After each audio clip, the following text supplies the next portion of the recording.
I started preparing for my baby shower at the beginning of April, when I was already huge at 33 weeks pregnant.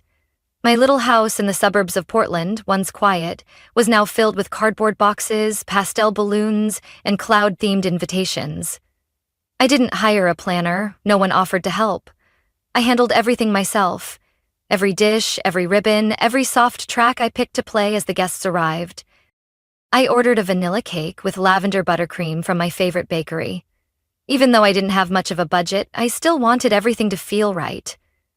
I chose a light mousse filling, thinking it would be easier for everyone to eat, especially my grandma, who always complained that sweets hurt her teeth. I went grocery shopping early Saturday morning, even though my back ached and my ankles had started to swell. I carried the bags home, arranged everything on the kitchen counter, then sat down and caught my breath in silence. No one asked if I needed anything. My mom said she was working overtime at the school library, and my brother Caleb was getting in the right headspace for his high school spring formal. Still, I kept going. I tidied up the living room, wiped down every window frame, and cleared out all the leftover moving boxes from the corners. I washed the ivory tablecloths and carefully pressed each crease flat. Deep down, I had one small hope. A peaceful afternoon. A little warmth and a sense of being seen, not as someone who'd made a mistake and got pregnant, like Mom once said, but as someone about to become a mother, someone trying to do the right thing for the baby girl growing inside her. I made a playlist of soft acoustic songs. It took me nearly 2 hours to put it together. I wanted the atmosphere to be gentle, the kind where people could sit and talk, or listen to the quiet hum of a mom-to-be. I imagined my daughter growing up in that kind of calm. The night before the party, I stayed up until nearly midnight hanging tissue garlands around the doorframe, strand by strand, using craft store glue. No one held the ladder while I stretched to tie them up high. I just hoped I wouldn't slip. At that point, I still had hope. I believed that maybe, just this once, they would show up, really show up, for me. My mom used to say everything's going to be okay, and I held on to that the way I held the handrail each morning when I came down the stairs. I told myself maybe once they saw all I'd done, they'd smile, hug me, and tell me I did great. I didn't need big words or expensive gifts. I just needed them to see me as part of this family, not the shadow left behind every time it was Caleb's turn. That morning, I walked into the living room and looked around one last time before the guests arrived. The early spring light filtered through the curtains, casting a glow on the sign I'd cut and glued by hand. Welcome, baby Emma. Beneath it was a small table with pastries, fruit, and a pot of chamomile tea I'd already brewed. I gently placed my hand on my belly, where my baby had just kicked hard, like she was excited too. I wasn't expecting a picture-perfect party out of a magazine. I just hoped that for a fleeting moment, I could be the main character in my own story. No one interrupting, no one stealing the spotlight. But I was wrong. People started arriving around 1 p.m. First came Aunt Margaret, carrying a small basket full of embroidered handkerchiefs and a few worn children's books she said she used to read to me. Then my college friend Jenny, 6 months pregnant, walked in with a warm smile and a silver-wrapped gift box. At first, everything was just as I'd hoped. Soft wishes, gentle laughter, genuine hugs. I thought, maybe this time it'll be different. I started to relax. I even laughed out loud when a 3-year-old, Laura's son, reached up and tapped a dangling balloon with wonder. The atmosphere was simple but caring, and I truly believed this was my day. Until my mother tapped her fork against her glass. A sharp ting cut through the room, and everyone fell silent. She stood there in a teal dress, wearing that familiar smile, the one she always had before announcing something big. My dad stood beside her, his hand resting lightly on her back like a seal of support.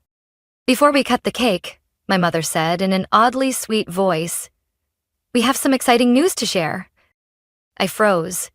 My heart started pounding, like my body already knew what was coming. The kitchen door swung open and Caleb walked out, holding up a bright red envelope. "I got into Princeton!" he shouted, his face glowing. The room erupted. Someone clapped. Aunt Margaret gasped, "Oh my goodness, how wonderful!" One of my mom's friends even got up and hugged Caleb like she'd raised him herself. I looked around. No one was looking at me anymore. Or at the lavender cake. They all surrounded Caleb, my 17-year-old brother who had never done the dishes or made his bed, and whose tutoring bills I'd paid for the past 2 years. The cake I ordered, with "Welcome Sweet Emma" written on top, was pushed aside to make room for the pizza someone had just ordered. Someone turned on music. Loud, bouncy hip-hop, Caleb's favorite, completely drowning out the soft acoustic guitar I'd picked the night before. The laughter got louder, the room filled with stomping feet, clinking glasses, and the sound of Caleb's friends barging in, none of whom I'd ever met. One guy in a backwards baseball cap shouted, "Party's on, bro!" and fired up a Bluetooth speaker, bass shaking the walls like it was a graduation bash. I stood there, still holding my lukewarm chamomile tea, the mom-to-be sash slipping off my shoulder. No one turned to ask how I felt. No one mentioned the baby. The gifts were shoved into a corner, the Emma banner hidden behind a hand-drawn sign, "Congrats, Caleb, Princeton." A bottle of soda, carelessly opened, spilled across the table, running dangerously close to the cake. I grabbed some napkins and bent down to clean it. My knees throbbed from kneeling, my belly pressing against my cotton dress. As I wiped up the sticky frosting smears on the hardwood floor, a blonde girl brushed past me like I was an old decoration. She didn't say excuse me. I heard Caleb's booming voice from behind, talking about campus tours and dream dorms. I kept cleaning. No one stopped. No one saw me. Everything revolved around one person, just like always. I was used to that. But this time was different. I forced myself to stand, back aching, hands sticky with frosting and soda. I looked around the crowded room, full of people who weren't really there for me. My mother was telling a dramatic story about how she'd sacrificed so much to help Caleb reach his Ivy League dream. My father nodded, like he'd personally raised a genius. No one mentioned the person about to give birth. No one noticed me walking out of the noise, clutching my belly. I went into the kitchen, washed my hands, then quietly climbed the stairs. The music kept thumping downstairs, the cheers drifting up like echoes from another world. But in my head, one thought remained. This time, they crossed the line, and I wasn't going to let it slide like I had before. I sat on the bed, legs stretched out, back propped against a pile of pillows, hands cradling my belly like a silent shield. The laughter rising from the living room felt like dull blades scraping against my chest. Downstairs, the party for Caleb's Princeton acceptance was in full swing. In the house I bought, with money earned from sleepless nights, packing orders, handling returns, and making it through low sale months, they celebrated a success that wasn't mine. And honestly, it never was, at least not to them. I slowly closed my eyes, trying not to cry. But the memories didn't need permission to return. I remembered being 11 and my favorite purple princess dress being shredded by school scissors. Caleb was 9 then. When asked, he just shrugged and said, "I didn't take care of it." My mother waved it off, told me not to be dramatic. It was just a piece of fabric and I needed to learn to let things go. Caleb got taken out for ice cream right after. "To forget the fuss," she said. When I was in 8th grade, I was selected to attend a gifted science program at the local university. I brought the invitation home, excited to show my dad. He skimmed it, then asked one question. "Does it cost money?" I nodded. He shook his head and told me to focus on more practical things. 2 years later, when Caleb got accepted into a robotics summer camp, my dad didn't hesitate. He pulled out a check right away. "It's an investment in the future," he said. I lost count of how many times I did chores alone while Caleb played video games all afternoon. I used to think if I worked hard enough, I'd be recognized, but no. When I cleaned the whole house, my mom said, "That's what girls are supposed to do." When Caleb remembered to water the plants once, she praised him for being thoughtful about nature. Then, when I was 19, I decided not to go to college. Not because I didn't want to, but because no one supported me. I once mentioned studying graphic design, but my mom shook her head. Drawing won't feed anyone, she said. You should get a stable job. So I applied at a print shop and spent my evenings building an online store selling handmade decor. I did everything myself, learned product photography, SEO, customer service. No one asked if I was tired. When the store started bringing in steady income, I saved enough to put a down payment on this little house, the one I live in now.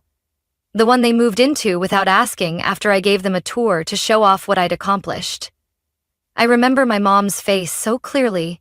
First surprise, then tears, then a soft whisper. So the whole family finally has a home. No one asked if I wanted to share. They just brought their things in, rearranged the furniture, and called it our house. Caleb, then a 10th grader, already had a brand new MacBook my parents bought him. I was still using an old laptop I salvaged from a repair shop. I once paid to fix Caleb's car after he dented the back door on the way to tutoring because my mom said, "He's still young, it was just an accident." I still remember going to my first trimester ultrasound alone, driving nearly an hour to the clinic. When I told my mom I was pregnant, she was silent for a moment and then asked, "Does the baby's father know?" No congratulations, no hug. That night they brought it up at dinner. Caleb laughed and said, "Wow, guess I'm gonna have to share the Wi-Fi with a baby now." Every time I think about these things, I ask myself why I kept giving. Maybe I hoped they'd notice, that they'd change, that they'd love me the way I kept trying to love them, despite everything. But there's one thing I don't hope for anymore. I bent down, opened my nightstand drawer, and took out a gray folder. Inside were the house deed, utility bills in my name, and a file I'd been quietly preparing for weeks. Bold, clear words, undeniable. I ran my fingers over the first page, feeling like I was touching something sacred, proof that I hadn't imagined the unfairness. I didn't want to cry anymore. I just wanted to reclaim my space. The next morning, just as the sun began to rise, I was already up. The house still carried the sticky smell of spilled soda and melted frosting from yesterday's party. I stood in the kitchen, holding a warm cup of peppermint tea, feeling nothing but stillness. In the breeze coming through the window, I could hear Caleb's steady snoring from his room and the creaking of the wooden chair in the living room, where my dad usually sat each morning with his lukewarm coffee. I wasn't hesitating anymore. I pulled 3 white envelopes from the kitchen drawer. Each one was sealed, labeled clearly Diana, my mom, Mark, my dad, and Caleb. Inside was a copy of a 30-day notice to vacate the premises, along with a property deed showing I was the sole legal owner. I placed them neatly on the dining table, the same one where they always left dirty dishes for me to clean. Among the leftover mess from the party, the 3 white envelopes stood out like slashes across velvet. I didn't wait long. At exactly 7:15, my mom walked into the kitchen, her hair still messy, holding a mug of soy milk. She yawned, her eyes scanning the table, then stopping. "What's this?" she said, still groggy, but I heard the edge in her voice. She picked up an envelope and tore it open right there. After just a few lines, her eyes widened. Her mug tilted slightly, almost spilling. "Olsen," she called out, louder now. "This has to be some kind of joke, right?" I stepped into the room from the hallway, calm and steady. "It's not," I said. "I've already sent the official letter. These are just copies for the family." She looked at me like I'd just announced I was selling the house to strangers. "Move out? How could you write something like this? This is our home." "No, Mom," I said, looking her in the eye. "This is my home. I bought it. I pay the mortgage. I cover the utilities, the internet, even the plumbing repair you called an outrageous couple hundred a few weeks ago. It's all me." My dad came in from the living room, still groggy but frowning now as he looked at the papers on the table. He grabbed one, skimmed it, then turned to me. "What kind of stunt is this? You're pregnant, and now you want to cause stress in the house?" "It's because I'm pregnant that I can't keep living like this," I said, placing a hand on my belly. "I don't want my daughter growing up in a house where her mother is ignored and walked over every day." Caleb finally wandered in, hair a mess, headphones still around his neck. He looked around and asked sleepily, "What's going on? Why is it so loud?" "She's kicking us out of the house," my mom hissed, her voice sharp like metal scraping glass. Caleb looked at me like I was some villain in a movie. "Are you serious? Just because I got into Princeton yesterday? That was no big deal." I let out a dry laugh. "It's not just because of yesterday. It's because of every day before that. Every time you got favored and I was told, 'You're the girl, you should be more understanding.' Every time I achieved something and Mom said, 'Don't brag too much.' When I got pregnant, everyone acted like nothing happened. But when you got that acceptance letter, the whole world stopped spinning for you." My dad tried to smooth things over. "Come on, Allison, everyone says things they don't mean. Don't blow this out of..." "You're calling the years I spent being treated like a maid blowing things out of proportion?" I cut him off. "I paid for this roof, but Mom told the neighbors the whole family built this together. Caleb wrecked his car, I paid to fix it, and Mom scolded me for bringing it up too much. No one ever asked if I needed help, if I was tired, if I was okay. And then when I threw a party for myself, the whole family turned it into someone else's stage." No one said anything for a long time. No one could argue. I looked at my mom, now trembling, eyes wide with disbelief. "I'm not doing this out of hate. I'm doing it out of love, for myself, and because I refuse to let Emma grow up in a family where everything comes at the cost of silence and self-sacrifice." Caleb took a step back. "So where are we supposed to sleep? At a hotel or something?" "I've planned it," I said. "I have a list of short-term rentals, movers if needed. One of my friends even offered to help pack. You have 30 days. My mom stared at me like she had no idea who I was. Maybe she never really did. I turned and walked out of the kitchen, leaving behind stunned faces. Each step I took was a reminder of something they couldn't undo. This time, I wasn't backing down. This time, I chose myself. In the days that followed, the house felt like water stretched tight before a storm. No one said anything direct, but every slam door, every side glance, every heavy step in the hallway sent the same message. They weren't leaving without a fight. My mom started her emotional campaign the way she always did. She called Aunt Hannah, the only relative in Arizona I still talked to, and tearfully told her I was kicking my parents out while pregnant. A day later, I got a long message from Aunt Hannah. "Sweetheart, no matter how upset you are, don't let your daughter grow up without her grandparents. Family is forever." Alice's eyes were truly red. My dad took a different route. He suddenly started doing chores, things he hadn't done in all 24 years I lived with him. He wiped counters, took out the trash, even tried chatting with me in the mornings. "Did you sleep okay?" But I knew exactly what that was. Not guilt. Strategy. A way to soften me, to pull me back into the dutiful daughter role they had always assigned me. Caleb didn't bother hiding his hostility.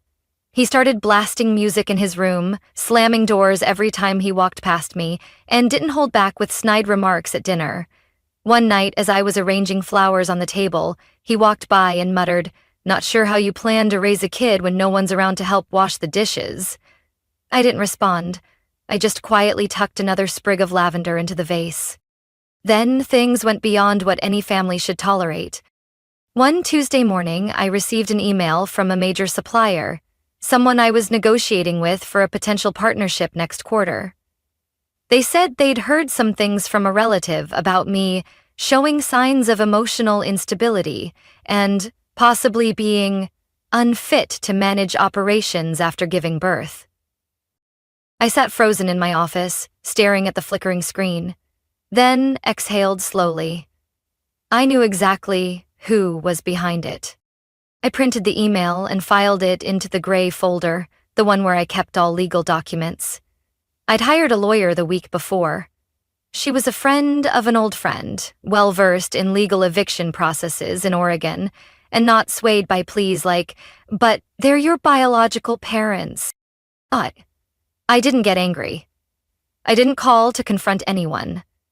I just forwarded the scanned email to my attorney, along with the records I'd been collecting, utility bills, home repair receipts, the mortgage agreement, even photos of the house when I moved in. Completely empty before they arrived. On day 17, my mom started crying loudly every evening. She didn't talk to me directly, just made dramatic laments in the living room about sleepless nights worrying about Allison, about thankless sacrifices, and the nights she stayed up when I was sick as a child. I walked past, noise-canceling headphones on, and kept updating the baby registry on my laptop. On day 21, Caleb tried playing the responsibility card. He sat across from me in the kitchen, for the first time since getting the notice. "If you kick us out, I'll have nowhere to study," he said, voice trembling. "I could lose my scholarship. I might not even get to go to Princeton." I looked at him, not angry, not sympathetic. I know how that feels. I didn't have anyone supporting me when I wanted to go to college either. And you know what? I still made it. On day 24, they stopped talking altogether.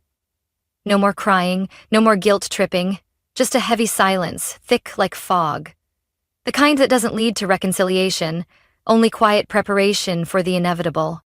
I kept everything going as usual: work, rest, prenatal checkups. My best friend Clarissa came over a few times to help set up the baby's room.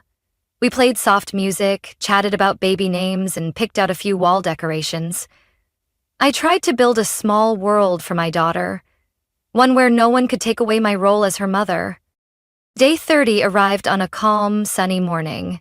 I woke up early, not out of worry, but because my body had grown used to the peace of not being interrupted. They packed in silence. My mom walked the hallway with a stiff expression.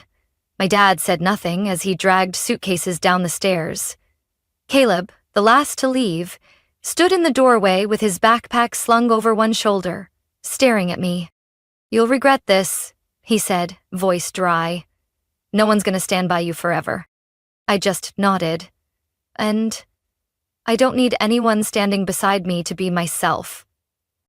The door closed behind them, and for the first time in years, the house felt bigger, brighter. Not just because the furniture was gone, but because the heaviness had left with them.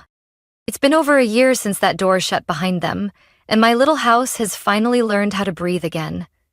Every morning I make coffee in a kitchen that's no longer cluttered with dirty mugs or misplaced dish rags. Every night I rock Emma to sleep in a room glowing with soft light, her name hand-stitched and hanging on the wall, not hidden behind a Congrats Caleb banner or anyone else's shadow. Emma is a calm but fierce little girl, with my eyes and the same dimpled cheeks my dad used to have. Every time I look at her, I know I made the right choice.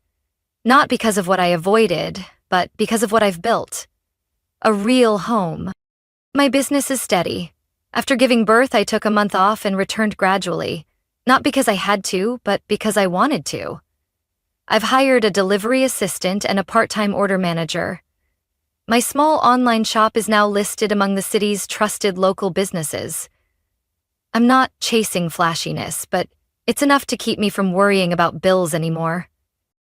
As for my old family, news still trickles in the way it always has, through distant relatives who don't really care about me but love to gossip. I heard Caleb dropped out after his first semester at Princeton, not because of grades, but because he couldn't handle living on his own. He wasn't used to cooking, doing laundry, managing his own schedule, or handling anything I used to silently take care of. While his classmates were applying for internships, Caleb was still struggling to build a timetable that didn't have overlapping classes. I didn't feel vindicated, but I wasn't surprised either. After leaving my house, my parents moved in with my uncle in Salem.